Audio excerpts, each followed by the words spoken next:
My phone illuminates at precisely 9:05 a.m. The name Eleanor Brown glows on the screen like a warning flare. I take a sip of coffee, assuming it's another of my mother's passive-aggressive check-ins. The message reads, "We've changed the gate code and the locks at the lake house. Preston and his family need their private space, free from your judgment." I set my mug down slowly, coffee sloshing over the rim. The liquid spreads across my kitchen counter, but I make no move to wipe it up. My fingers grip the phone with such force that my knuckles turn white.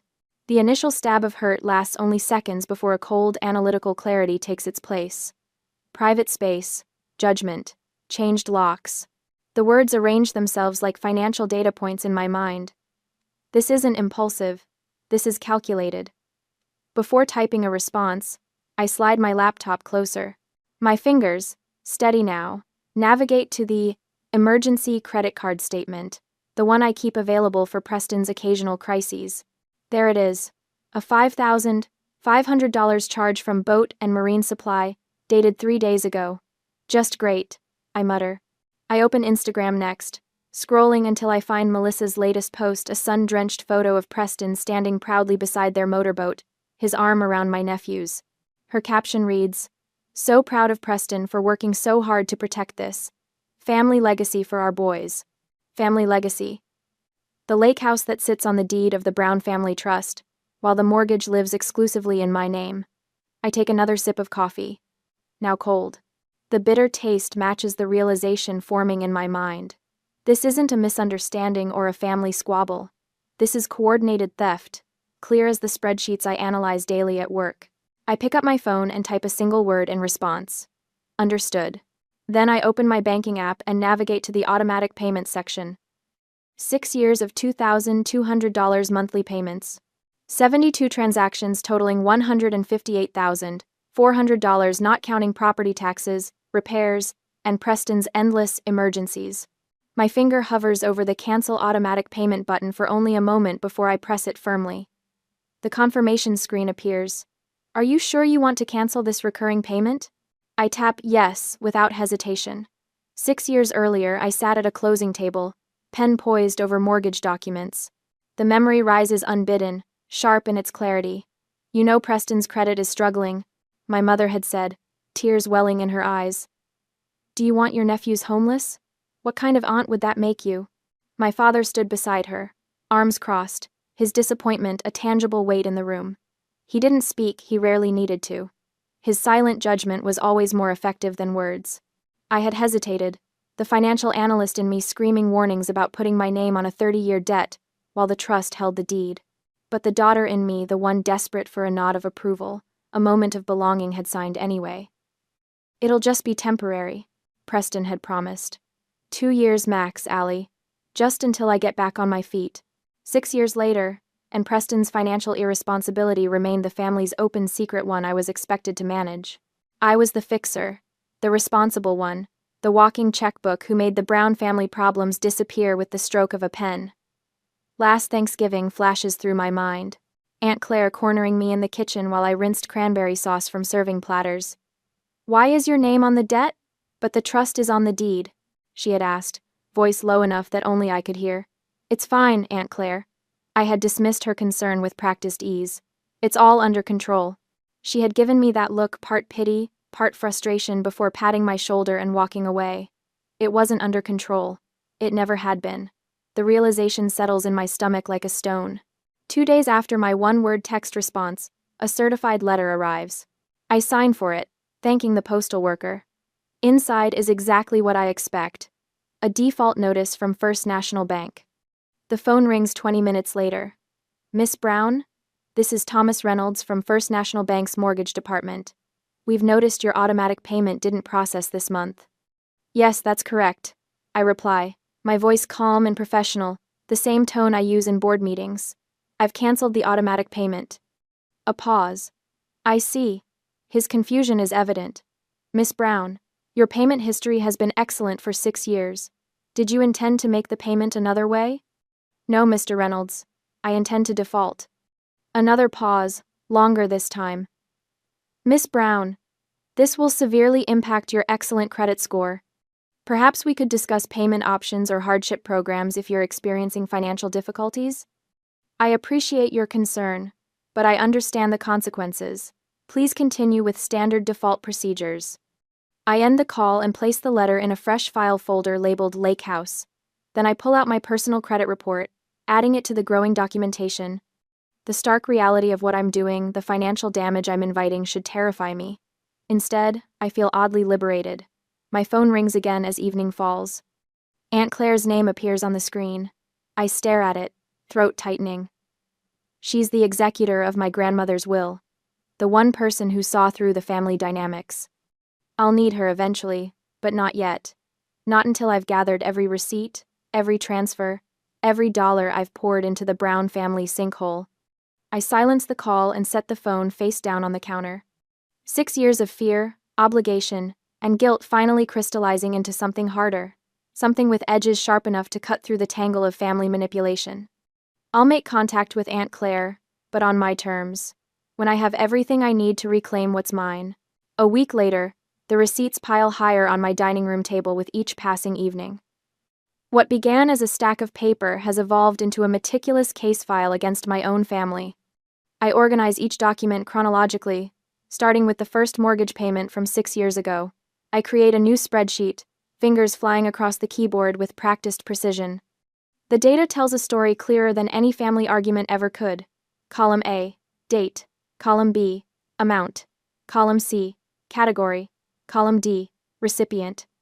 The numbers grow with frightening speed. $158,400, I whisper, staring at the mortgage payment total. 6 years of my life, converted to a single cell on a spreadsheet. I add the property taxes next. $8,000 annually, paid faithfully every December for 6 years. $48,000 that protected a house I can no longer enter. The repair receipts come next. $15,000 for the dock replacement after the storm 3 summers ago. $7,000 for the HVAC system last winter, when Eleanor called in tears about my father's health concerns in the cold. Last comes Preston's personal debts. $25,000 in various emergencies over the years. And now, the final insult, $5,500 for a boat engine purchased 3 days before they changed the locks. $259,400. The total sits at the bottom of my spreadsheet, a monument to my own blindness.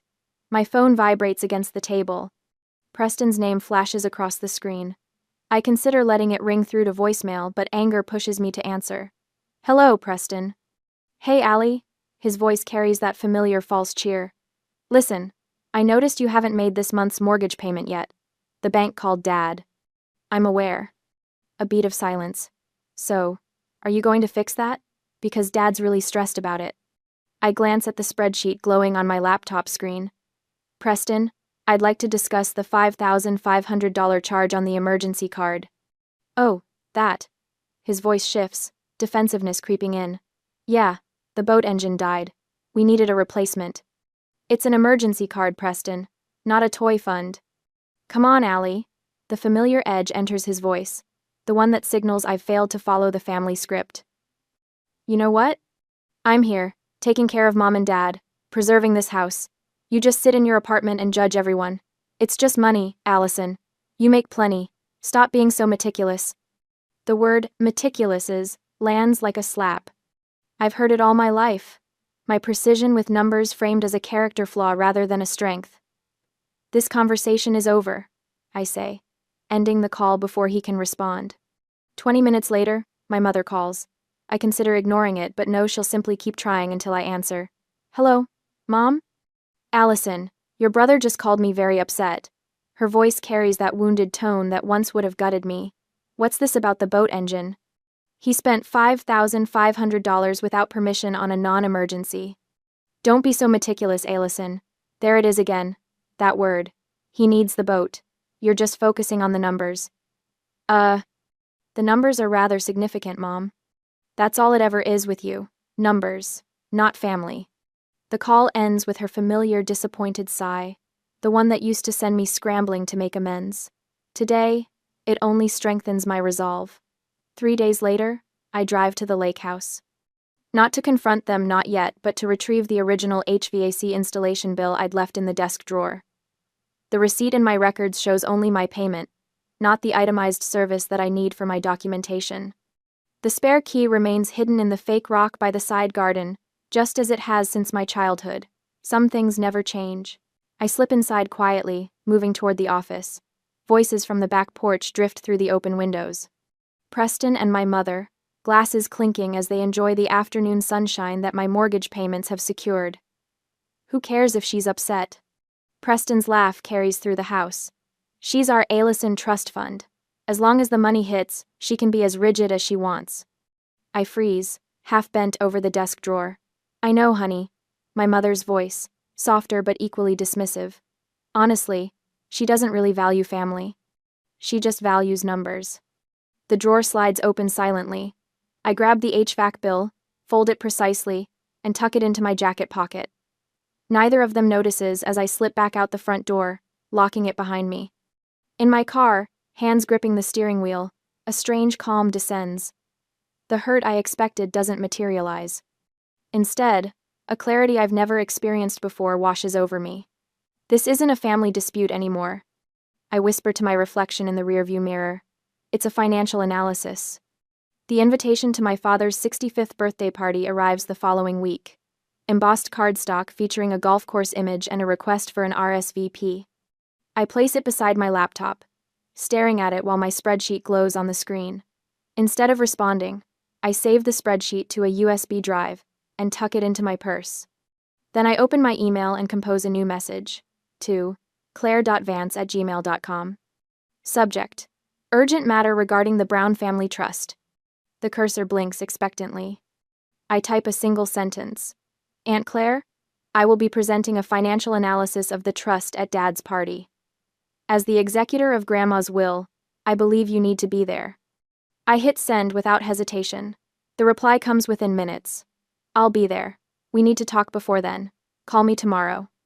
I slip the USB drive into my jacket pocket, feeling its weight like a weapon. The numbers don't lie. And neither will I. Not anymore. Later that evening, my phone buzzes 3 times in rapid succession. Eleanor's name flashes across the screen like warning lights. I consider ignoring the messages, but curiosity wins. I open them, mentally bracing myself. Why haven't you RSVP'd to your father's party? 20 seconds later, the bank called us about the mortgage. What on earth is going on, Allison? And finally, your father is devastated you're causing problems before his retirement. I place the phone screen down on my desk, a small smile playing at the corners of my mouth. The order of her priorities speaks volumes.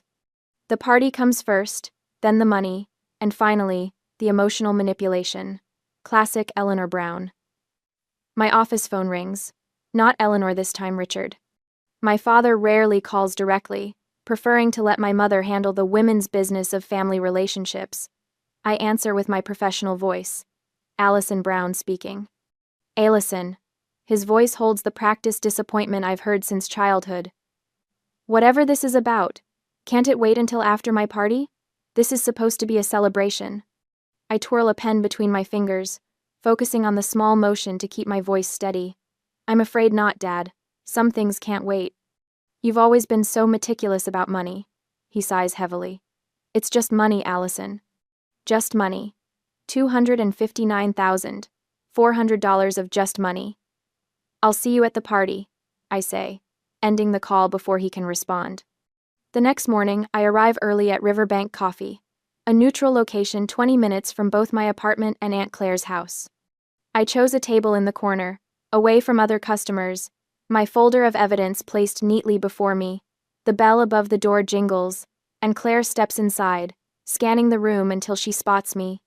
Claire Vance has always been the anomaly in the Brown family, practical, direct, and incapable of being manipulated by tears or silent treatment. My grandmother's only daughter, she inherited both her mother's clear-eyed judgment and her role as executor of the family will. She slides into the chair across from me, removing her sunglasses. I got your email. What's this about the trust? I open the folder, placing the most damning documents on top. I've been financing the lake house for 6 years. Mortgage, taxes, repairs. Preston's debts. I tap the boat engine receipt, including this latest purchase. Claire scans the documents, her expression darkening with each page she turns. When she reaches the Instagram post, she inhales sharply. Family legacy? Her voice trembles with barely controlled fury. Your grandmother never intended the trust to operate this way. I know that now. Claire's eyes, so similar to my father's but without the constant disappointment, meet mine. Richard has breached his fiduciary duty as trustee. Do you understand what that means? I shake my head slightly. It means he's legally required to manage the trust assets for the benefit of all beneficiaries, not just Preston. Using your money to pay for assets that only benefit your brother while excluding you from ownership? She taps the documents sharply. That's textbook financial exploitation. Something shifts inside me, a subtle realignment, like numbers finally balancing on a spreadsheet. As executor, end quote. Claire continues, I have both the authority and obligation to act. This isn't just immoral, it's illegal. The word illegal echoes in my mind.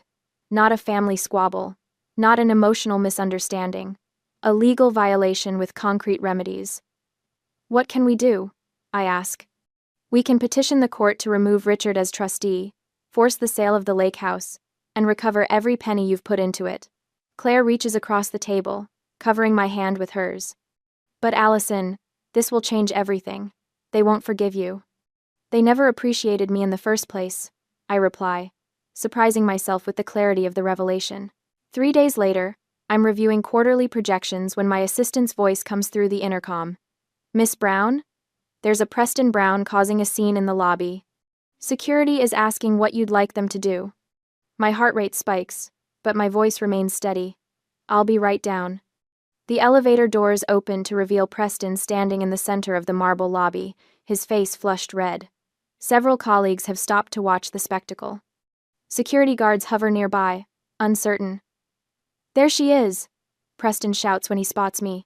You're trying to make my kids homeless. I step forward, maintaining a calm exterior despite the adrenaline coursing through me. Lower your voice, Preston. You think you're so perfect with your fancy job and your spreadsheets, he continues, gesturing wildly. But you're just a bitter, lonely woman trying to punish her family. I take another step closer, ensuring my voice carries to the gathered onlookers. You've lived rent-free for 6 years while I paid a $2,200 mortgage. This isn't my problem to fix. It's a consequence of your choices. You bitch, he hisses, lunging forward. Security moves instantly, positioning themselves between us. Sir, you need to leave the premises. This isn't over, Preston shouts, as they escort him toward the exit. You'll regret this. That evening, Claire meets me at her lawyer's office, trust documents in hand. The lawyer, a gray-haired woman with sharp eyes and a no-nonsense manner, reviews our evidence with methodical precision. The arrangement is textbook financial exploitation, she confirms, echoing Claire's earlier assessment. The breach of fiduciary duty gives us all the leverage we need. Claire nods firmly. Richard has violated his duty. As executor, I can petition for his removal and force the sale of the asset. And the recovery of funds? I ask. With this documentation? The lawyer taps my meticulously prepared spreadsheet. We can demand full reimbursement of the $259,400. For the first time in weeks, I allow myself to truly feel the anger I've been channeling into spreadsheets and documentation. I don't want reconciliation. I say, the words forming a declaration. I want restitution. Claire reaches for my hand, squeezing it tightly. What they've done isn't love. You deserve justice. Back in my apartment, I finalize the PowerPoint presentation for the birthday party. Each slide represents a piece of evidence, building an irrefutable case. The final slide displays the total, $259,400. I save the presentation to a USB drive and place it in my purse. My phone buzzes with a text from Claire. I'll be there.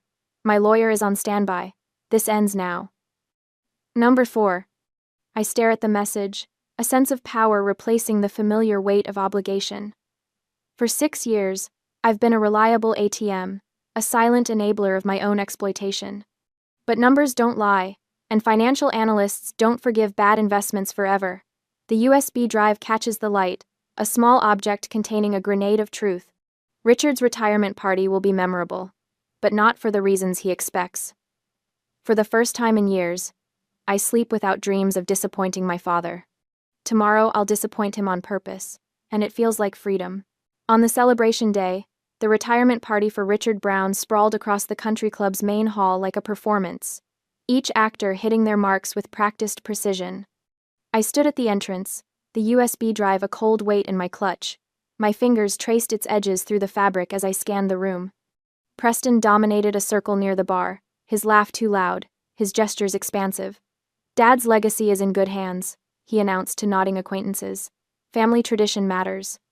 Across the room, Eleanor fussed with flower arrangements, periodically glancing toward the door.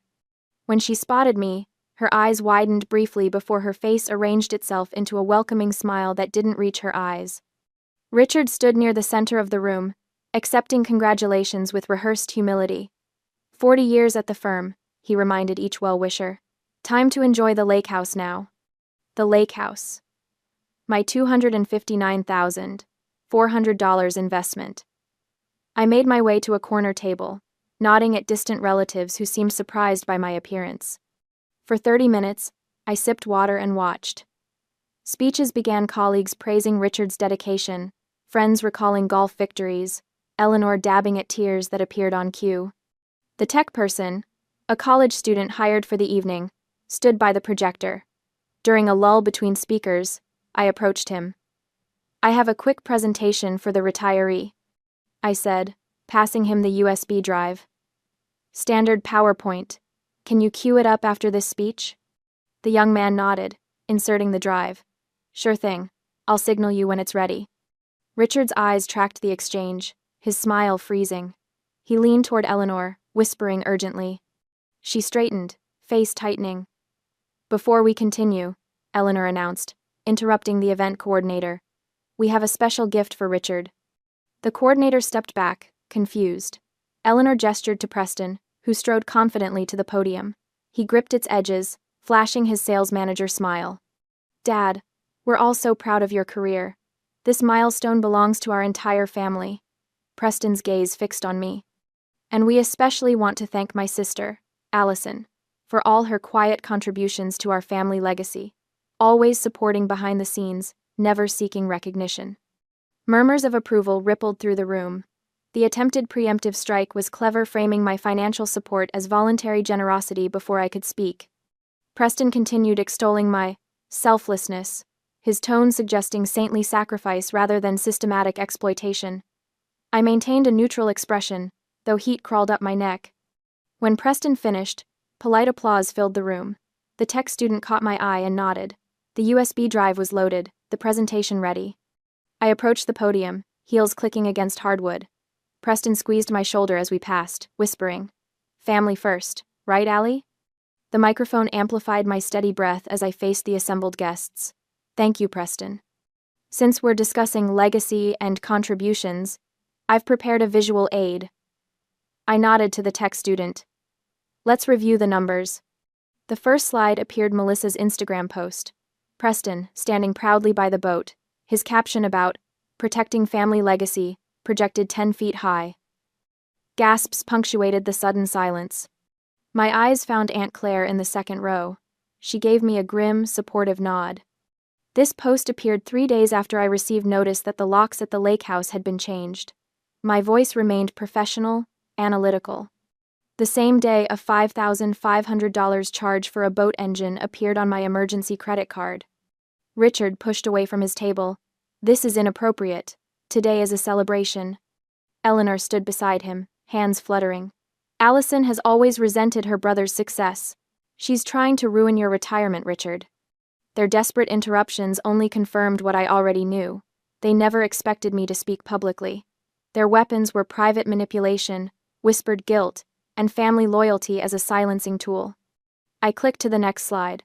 For the past 6 years, I've made monthly mortgage payments of $2,200 on the lake house. That's $158,400 total. Each number appeared in clean black columns. Property taxes, $48,000. Repairs, $22,500. Preston's personal debts, $30,500. Eleanor clutched Richard's arm. "It was a gift. You gave that to the family." The room stilled. Every eye moved between us, the family performance suddenly off script. A gift doesn't come with a 30-year mortgage in my name, Mom. My voice carried without effort. This was an investment, and I am calling the note. The final spreadsheet slide appeared. $259,400. The total hung in the air. Undeniable. Aunt Claire stood. Richard, Eleanor, you should be ashamed. Her voice, authoritative from years as a trust attorney, commanded attention. The Brown Family Trust holds the deed to the lake house, while Alison holds all financial obligations. As both a financial and legal matter, this arrangement constitutes a breach of fiduciary duty. The legal terminology landed with precision. Guests shifted uncomfortably. These weren't family squabbles anymore. These were potentially criminal acts. Preston pushed forward. You're destroying the family over money. His face flushed red. I met his gaze. No, I'm refusing to be your personal bank. Aunt Claire stepped beside me. As executor of your mother's will, Richard, I am petitioning the court to remove you as trustee based on this evidence. The lake house will be sold immediately. The power in the room shifted visibly. Eleanor's tears now fell without calculation. Richard's jaw clenched. Preston stood frozen, the family golden child suddenly tarnished in public view. I closed the presentation and stepped away from the podium. 6 years of payments, of silent compliance, of being the family fixer transformed in 15 minutes of truth. The cold anger that had driven me here began to dissolve, replaced by something unfamiliar but welcome. The beginnings of freedom. The next day, my phone vibrated against the nightstand for the 4th time today. Eleanor's name flashes on the screen, and I let it ring through to voicemail. Seconds later, the notification appears. Alison, you've humiliated us completely. Your father can barely show his face at the golf club. How could you do this to your own family? Call me back immediately. I delete it without a second thought and return to organizing the documentation Claire's lawyer requested. The incident has followed a predictable pattern. Eleanor's voicemails cycling between tearful pleas and cold fury, each one more desperate than the last. The phone vibrates again, Richard this time. Rare for him to call directly. Do you want everyone knowing our private business? His voice carries that familiar disappointed tone, softened now with panic. You've made your point. Now fix this before it gets worse. I add his message to my notes, documenting each attempt at manipulation. Claire advised me to keep records of everything. They'll try every emotional angle, she warned. Don't engage until we're ready. 2 hours later, a text from Preston arrives. My boys are asking why we might have to move. Do you want your nephews to know their aunt made them homeless? Is that what you want, Allie? I place the phone face down on my desk and return to the spreadsheet, adding his text to the timeline. Their tactics are transparent now. Fear, obligation, guilt, the same tools they've used my entire life. But numbers don't respond to emotional blackmail, and neither will I. 3 days after the party, the family's attorney sends a cease and desist letter, claiming defamation of character and malicious intent to damage family reputation. Claire forwards it to her lawyer, Jeffrey Harmon, who dismisses it with a single phone call. Frivolous and without merit, he tells me during our conference call, truth is an absolute defense against defamation, and we have documented evidence for every claim. Claire adds, Eleanor has been telling extended family you're having a mental breakdown. She called your cousin Diane yesterday, claiming you're unstable and fixated on money. Let her, I say, surprised by the steadiness in my voice. The documentation speaks for itself. 2 weeks after the party, we face the first real challenge. The family's lawyer attempts to stall proceedings, claiming Preston had a verbal agreement with me and that my payments were intended as gifts to support the family legacy. Jeffrey Harmon simply slides the credit card statement across the conference table during our preliminary meeting. The $5,500 boat engine charge glares in bold print. Was this also a gift? He asks, his voice calm but pointed. Because Miss Brown's signature isn't on this authorization. Or perhaps you'd like to explain to the court how an unauthorized charge on someone else's credit card constitutes a gift. The argument crumbles before it begins. 27 days after Richard's retirement party, we gather for the final settlement meeting. The setting isn't a public courtroom with observers, but the sterile conference room in Claire's lawyer's office. The large mahogany table forms a barrier between us. I sit beside Claire, both of us dressed in tailored suits, backs straight, expressions neutral. Across from us, Richard, Eleanor, and Preston occupy their chairs like reluctant defendants. Their lawyer, a silver-haired man named Thomas Gentry, shuffles papers without making eye contact. The air conditioning hums in the silence while Jeffrey opens the meeting. "Thank you for agreeing to this settlement discussion," he begins, placing a folder in front of him. "The evidence of breach of fiduciary duty is clear and substantial." Eleanor opens her mouth, but Thomas Gentry places a warning hand on her arm. Jeffrey continues. "The evidence presented at Mr. Brown's retirement party, the complete financial spreadsheet, and supporting documentation is now part of our official legal demand." He slides identical folders to each person at the table. These contain the non-negotiable terms of settlement. Richard flips through his copy, face growing paler with each page. Preston stares at the floor. Eleanor's hands tremble as she reaches for her water glass. "My clients will agree to the terms to avoid further litigation," Thomas Gentry states, after a brief consultation with Richard. His tone carries the resignation of someone who knows they've been outmaneuvered. "For the record," Jeffrey says, removing his glasses, "the lake house will be listed for sale by end of day tomorrow. The proceeds will first pay off the bank liberating Miss Brown from the mortgage debt, and then fully reimburse her $259,400 for payments made." Eleanor's composure finally breaks. "But where will Preston and the boys go?" Her voice cracks, tears forming at the corners of her eyes, the same performance that compelled me to sign those mortgage papers 6 years ago. Jeffrey doesn't blink. "That is no longer Miss Brown's concern." Claire nods silently beside me, her hand briefly touching mine under the table. I reach into my briefcase and remove a printed copy of the invoice for $259,400, every payment meticulously documented, every manipulation accounted for. I place it in the center of the conference table, the final period at the end of a 6-year sentence. Without a word, I stand and walk toward the door, not looking back at the family that treated me like their personal bank. Their voices fade behind me, Eleanor's sobs, Richard's heavy sigh, Preston's mumbled excuses. The hallway stretches before me, leading to elevators and the street beyond. Each step feels lighter than the last. Not the weightlessness of forgiveness, I have none to give today, but the solid gravity of justice, of finally standing on my own side. Claire catches up to me at the elevator. "You did it," she says simply. "We did it." I correct her, the doors sliding open with a soft chime. "Where to now?" she asks as we step inside. I press the button for the lobby and watch the doors close on the past. Forward. The wire transfer notification chimes on my phone.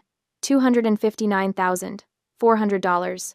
Exactly what they owe me, to the penny. I watch the balance in my account jump and let out a breath I didn't realize I'd been holding for 6 years. 60 days after the legal settlement, the house sale is finally complete. I walk through my apartment, running my fingertips along the smooth countertop. The same space feels different now, truly mine, not just a place I occupy between family obligations. I open my phone settings and scroll through my blocked contacts. Eleanor Brown, Richard Brown, and Preston Brown. A family triptych preserved in digital amber. My phone chimes with a text notification. "Aunt Claire, the sale is complete. It's officially over."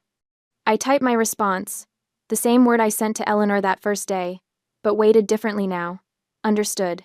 Thank you." After a moment's consideration, I open my social media app and post an update. Some people say closure is about forgiveness. For me, it was a wire transfer. Later that evening, I open my journal and write. I was the fixer for so long that I forgot what needed fixing most was my own boundaries. Fear kept me signing checks. Obligation kept me answering calls. Guilt kept me believing I deserved the burden. The fog has lifted. I see clearly now. My worth isn't measured in mortgage payments or family approval. The following weekend, Aunt Claire and I meet for dinner at Marcello's, the small Italian place my grandmother loved. To liberation, Claire raises her wineglass. The overhead lights catch in the deep red liquid, casting small prisms on the white tablecloth. "I couldn't have done it without you," I tell her, clinking my glass against hers. "Oh, I think you would have figured it out eventually." She sets down her glass. "Your grandmother would be proud of you standing up for yourself. She never intended the trust to become a weapon." Claire reaches into her purse and pulls out a small velvet box. I wanted to wait until everything was truly finished. Inside sits my grandmother's vintage gold watch, its delicate hands still keeping perfect time after 60 years. She always said this would be yours someday. Claire fastens it around my wrist. A legacy should be earned, not stolen. The metal feels cool against my skin, a weight that anchors rather than burdens. 3 days later, Sarah from accounting approaches my desk, hesitation in her eyes. Do you have a minute? I need some advice. Over coffee, she confides about her brother's temporary loan that's stretching into years, her parents' insistence that family helps family. I listen. I offer resources, names of financial counselors, books on healthy boundaries. But I don't offer to fix it. You're the only one who can decide what your boundaries are, I tell her. Just remember that enabling isn't the same as helping.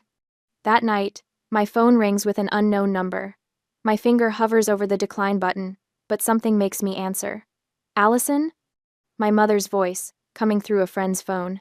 Baby, your father is a wreck. Preston is on a waiting list for an apartment. Her voice breaks, that familiar tremor designed to pierce my resolve. You've won. You have the money. Can't you just help us? Just a little? You've always been our fixer. I close my eyes, feeling the weight of my grandmother's watch on my wrist. No, I'm a financial analyst, Mom, and my analysis showed it was a bad investment. I've liquidated my position. Goodbye. I block the new number before setting my phone down. The final metaphorical lock slides into place. Standing at my window, watching the city lights below, I don't feel the weightlessness I expected. I feel something better: gravity. The solid, grounded certainty that I am finally standing on my own side. When people ask, "But that's your family," I just nod. Yes, just as a cage is still a home if you've never known anything else.